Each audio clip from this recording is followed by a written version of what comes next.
Hai semuanya, welcome back to my YouTube channel. Selamat datang kembali di Majalati TV.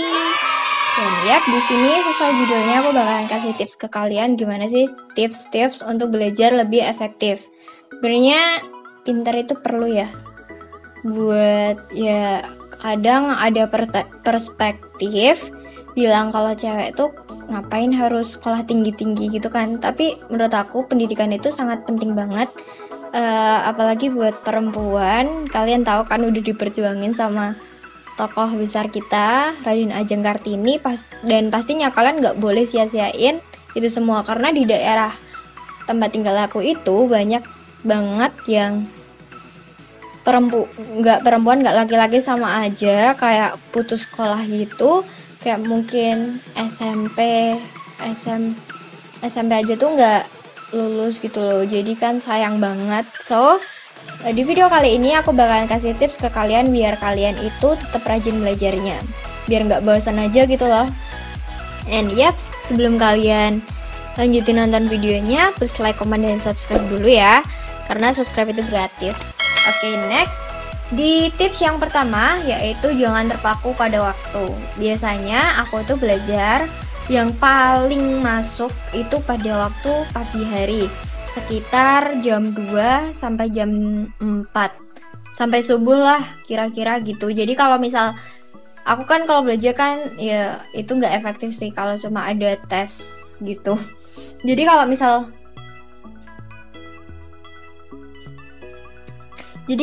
ada ujian gitu, aku belajarnya pagi jam 2 itu aku bangun, terus sholat tahajud. Habis sholat tahajud aku baru belajar, kayak mengulas belajar aku yang kemarin. Jadi malamnya aku belajar, habis itu tidur. Pokoknya tidurnya lebih awal, terus aku bangun pagi-pagi, terus belajar deh pas malamnya, paginya gitu. Jadi pokoknya kalian tuh belajar tuh harus enjoy aja, jangan kayak dikejar-kejar waktu gitu. Wah, ntar aku ulangan lagi, dan aku belum belajar gitu. Jangan pernah punya pikiran kayak gitu, mindset kayak gitu, jangan pernah. Pokoknya itu bakalan mengganggu sih menurut aku. Terus next di tips yang kedua yaitu belajar singkat. Maksudnya dari belajar singkat ini yaitu belajar dengan batas waktu pendek-pendek, karena kalau kamu kebanyakan ngasih rumus dan konsep baru di otak kalian, itu bakalan makin sulit otak kalian untuk menerima si rumus-rumus yang banyak itu, yang banyak banget itu. Jadi kayak bentar-bentar aja, yang penting serius. Kayak misal 50 menit belajar, yang 10 menit istirahat. Itu udah banyak banget kan, kayak 40 menit belajar. Kayak jam pelajaran di sekolah aja deh, 40 menit belajar, ntar dikasih 10 menit buat kalian nge-refresh otak kalian gitu loh, biar nggak, kalau belajar di sekolah kan mungkin istirahatnya setelah 4 jam, 3 jam mata pelajaran istirahat gitu kan. Itu sebenarnya nggak efektif sih jatuhnya, karena ya abis pelajaran, kalau aku nih abis pelajaran akuntansi praktikum, habis itu istirahat 15 menit, itu aja udah 3 jam kali 45 menit. Jatuhnya kayak pusing kan kalau akan terus-menerus dikasih pelajaran dan pelajaran itu tuh beda-beda gitu loh, kan jatuhnya pusing kepala. Daripada kayak gitu, mending belajarnya dikit-dikit aja, yang penting kalian serius. Oke, next di cara yang ketiga yaitu teknik belajar Pomodoro. Di sini aku baca ya, karena aku nggak tahu itu. Jadi teknik belajar Pomodoro itu, tentukan topik yang ingin kamu pelajari, kemudian fokus dan pelajari topik tersebut. Setelah 25 menit, istirahatlah selama 5 menit. Lakukan pengulangan sebanyak 4 kali, lalu kamu boleh istirahat.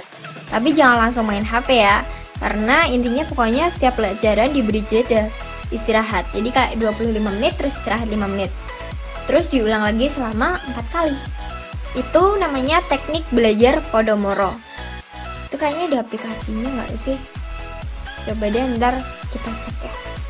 Oke, next di tips yang keempat yaitu belajar sambil dengerin musik. Tapi ada juga orang yang nggak bisa konsen kalau belajarnya sambil dengerin musik. Kalau aku sih tipe-tipe orang yang kalau dengerin musik itu tambah masuk, tambah enjoy, jadi kayak seru aja gitu.